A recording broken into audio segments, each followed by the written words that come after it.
Hello student, so this is your Kamal sir.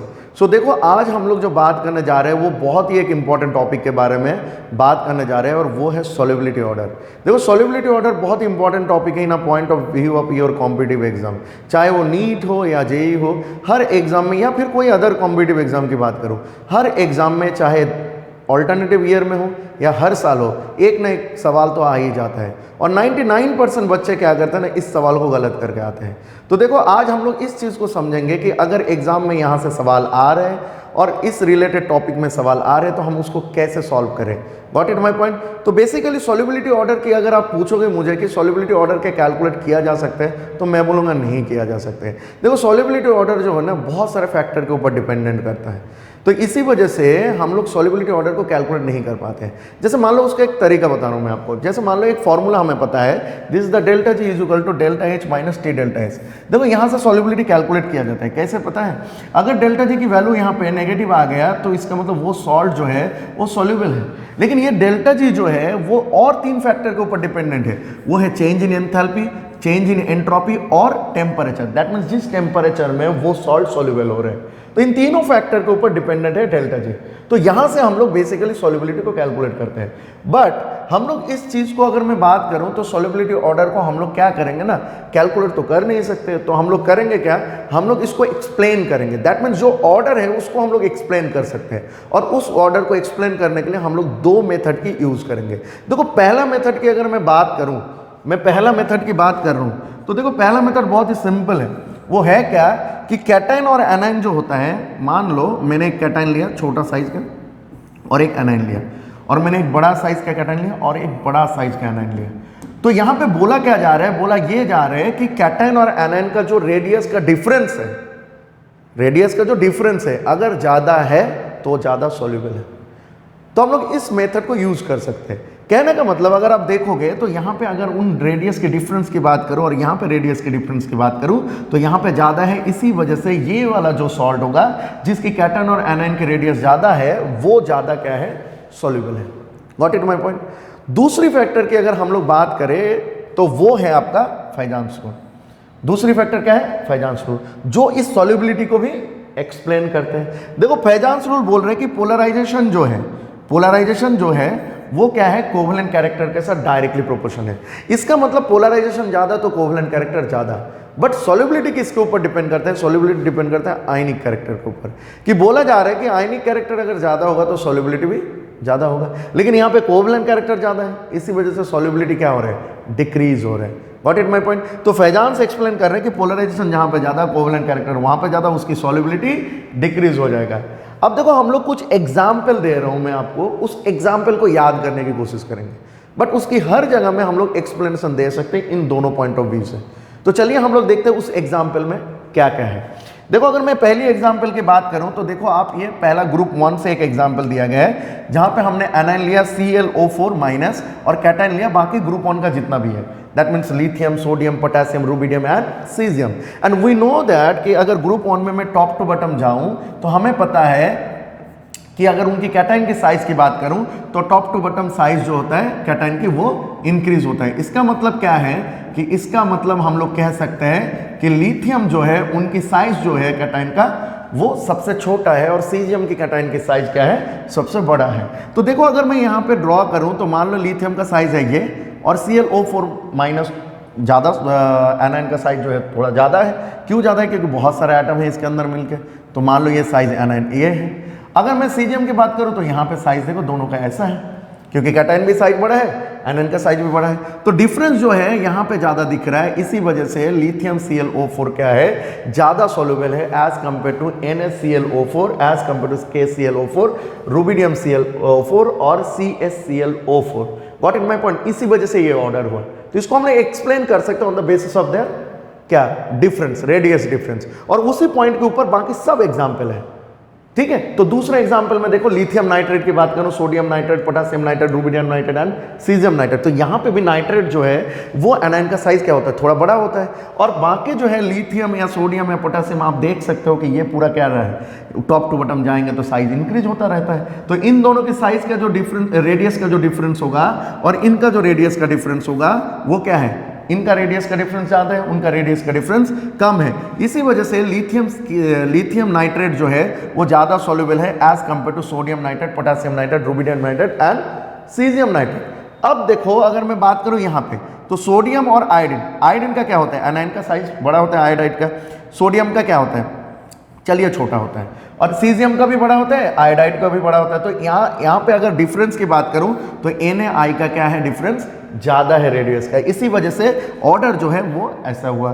Similar way में अगर मैं नीचे जाऊं थोड़ा सा लिथियम ब्रोमाइड, फिर sodium bromide, potassium bromide, rubidium bromide and caesium bromide में जाऊं तो यहाँ पे भी बात सेम है। ब्रोमाइड की क्या होता है साइज, एनायन के बड़ा होता है, लिथियम का छोटा होता है। तो डिफरेंस जो है वो लिथियम ब्रोमाइड में ज़्यादा होता है as compare to the caesium bromide, इसी वजह से ऑर्डर जो है वो ऐसे हुआ। सिमिलर वे में अगर हम लोग जाएंगे यहाँ पे देखो सल्फेट, सल्फेट का भी एनायन साइज बड़ा होता है, बेरिलियम का छोटा होता है, तो इसी वजह से सेम टू सेम बात होता है, जैसे ऊपर मैंने बताया वही बात यहाँ पे भी होता है। सिमिलर वे में बेरियम और सल्फेट का क्या होता है, दोनों का साइज बड़ा होता है, इसीलिए डिफरेंस जो है वो यहाँ पे ज़्यादा है और इसीलिए ये ज़्यादा सॉल्युबल है। कार्बोनेट की बात करें तो कार्बोनेट की बात करें तो ये भी सेम टू सेम बात है कि अगर मैं बात करूँ तो कार्बोनेट का एनायन का साइज ज़्यादा होता है, बेरिलियम का छोटा होता है, इसीलिए डिफरेंस जो है ज़्यादा इसके पास है और इसीलिए ये ज़्यादा सॉल्युबल है। सिमिलरली जैसे हमने बेरिलियम कार्बोनेट की बात किया वैसे हम लोग इनकी बात कर रहे हैं। देखो क्या होता है इसमें, देखो हाइड्रोक्साइड आयन है। अब हाइड्रोक्साइड आयन में ऑक्सीजन जो होता है उसका भी साइज स्मॉल होता है, हाइड्रोजन का साइज भी स्मॉल होता है, तो दोनों का अगर मैं बात करूं मिला के जो एनायन का साइज होता है वो स्मॉल होता है। बेरिलियम का कैटायन का साइज भी वो भी स्मॉल होता है। ठीक है, दूसरी बात इस साइड में जाओ, इसके क्या होता है, स्ट्रॉन्शियम का साइज बड़ा होता है कैटायन का और हाइड्रोक्साइड का छोटा होता है। तो इन दोनों के बीच में जो डिफरेंस है, या फिर मैं उसके बाद वाला ले लूं बेरियम हाइड्रोक्साइड, तो यहाँ पे भी अगर हम देखेंगे तो बेरियम का क्या होता है, ज़्यादा होता है, कैटायन का साइज सबसे ज़्यादा होता है और एनायन का साइज जो है OH का कम होता है। तो डिफरेंस सबसे ज़्यादा जो है वो बेरियम हाइड्रोक्साइड में है, इसी वजह से इनकी सॉल्युबिलिटी जो है वो ज़्यादा है as compare to the beryllium hydroxide. What is my point. Similar way में अगर मैं lithium fluoride, sodium fluoride, potassium fluoride, rubidium fluoride या सीजियम फ्लोराइड की बात करूं तो यहाँ पे फ्लोराइड का क्या होता है, साइज छोटा होता है, लिथियम का भी छोटा होता है, लेकिन यहाँ पे सीजियम का बड़ा होता है कैटायन का साइज और फ्लोराइड का छोटा होता है। तो डिफरेंस जो है वो सीजियम फ्लोराइड में ज़्यादा है, इसी वजह से सीजियम फ्लोराइड ज़्यादा सॉल्युबल है as compare to the lithium fluoride. What is my point. अगर हम लोग थोड़ा सा और नीचे चले जाए एग्जाम्पल में तो देखो लिथियम हाइड्रोक्साइड है, sodium hydroxide, potassium hydroxide, rubidium hydroxide और सीजियम हाइड्रोक्साइड की बात करें तो हम लोगों ने ऑलरेडी डिस्कस कर लिया कि हाइड्रोक्साइड का एनायन का साइज क्या होता है, छोटा होता है। तो अगर यहाँ पे एनायन का साइज छोटा है और सीजियम के कैटायन के साइज क्या होता है, बड़ा होता है, और इसके तरफ अगर मैं देखूं तो इसका कैटायन का साइज और एनायन का साइज दोनों ही क्या होता है, छोटे होते हैं। तो डिफरेंस जो होता है वो सबसे ज्यादा कहां पे होता है, सीजियम हाइड्रोक्साइड में, इसी वजह से सीजियम हाइड्रोक्साइड की सॉल्युबिलिटी जो है वो ज्यादा है। इस तरह अगर हम लोग बात करें यहाँ पे मैग्नीशियम और फ्लोराइड का अगर मैं बात करूं यहाँ पे तो देखो दोनों का ही जो कैटायन और एनायन की रेडियस है दोनों ही क्या है, स्मॉल है। लेकिन इसकी बात करें तो बेरियम का क्या होता है, सबसे ज्यादा होता है और इसमें फ्लोराइड का सबसे कम होता है। तो दोनों में डिफरेंस जो है वो ज्यादा है, इसी वजह से ये ज्यादा सॉल्युबल है। सिमिलर वे में अगर हम लोग इसकी बात करें बेरिलियम नाइट्रेट की तो देखो यहाँ पे कहानी क्या है, नाइट्रेट के एनायन के साइज बड़ा होता है, बेरिलियम का कैटायन का साइज छोटा होता है। तो इनके डिफरेंस जो है, और यहाँ पे अगर कंपेयर में बेरियम नाइट्रेट की करूँ तो बेरियम का कैटायन का साइज बड़ा होता है और नाइट्रेट का एनायन का साइज बड़ा होता है। तो यहाँ पे रेडियस डिफरेंस और यहाँ पे रेडियस डिफरेंस की बात करूँ तो यहाँ पे सबसे ज़्यादा रेडियस डिफरेंस होता है और इसी वजह से बेरिलियम नाइट्रेट जो है वो सबसे ज़्यादा सॉल्युबल है as compare to barium nitrate. What is my point. अब देखो बात ये है कि मैंने जब यहाँ पे मेथड बताया था आपको तब मैंने यहाँ पे एक जनरली बोल के ऑड लिखा था।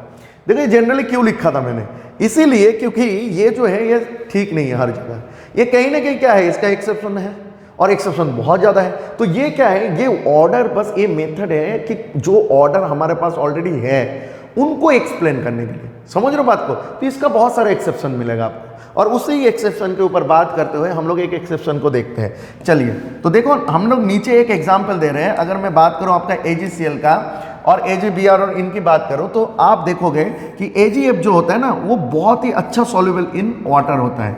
अगर मैं बात करूं इनका तो ये तीनों के तीनों जो होता है ये इनसॉल्युबल इन वाटर होता है। अब सवाल है कि अगर मैं वो रेडियस डिफरेंस की बात देखूं तो यहाँ पे हमें पता है कि Ag का कैटायन का साइज छोटा होता है और आयोडीन का एनाइन का साइज क्या होता है, बड़ा होता है। तो इन दोनों के डिफरेंस जो है और इनकी जो डिफरेंस है, अगर मैं Ag और फ्लोराइड को लूँ तो इन दोनों के डिफरेंस, तो ऑब्वियस सी बात है इनका रेडियस का डिफरेंस सबसे ज़्यादा है। तो अकॉर्डिंग टू प्रीवियस मेथड हम लोग ये कह सकते हैं कि AgI सबसे ज़्यादा सॉल्युबल है, लेकिन ये नहीं है। अगर मैं ऑर्डर की बात करूं तो ऑर्डर का जो है AgF सबसे ज़्यादा है, फिर AgCl, फिर AgBr, फिर AgI। ये तीनों तो इनसॉल्युबल इन वाटर है। ये जो तीनों सॉल्ट है ये इनसॉल्युबल इन वाटर ही है। Got it my point. तो ये ऑर्डर क्यों हुआ? अब इस चीज़ को जब पहला मेथड एक्सप्लेन नहीं कर पाया तो हम लोग दूसरा मेथड की यूज़ करेंगे, और दूसरा मेथड जो है वो है फैजांस का। तो फैजांस ने क्या कहा? फैजांस ने ये बोला कि अगर हम देखेंगे तो इनकी जो आपका जो सिल्वर एंड फ्लोरीन जो है, इनके अगर हम देखेंगे तो आयनिक कैरेक्टर जो होता है, आयनिक कैरेक्टर जो होता है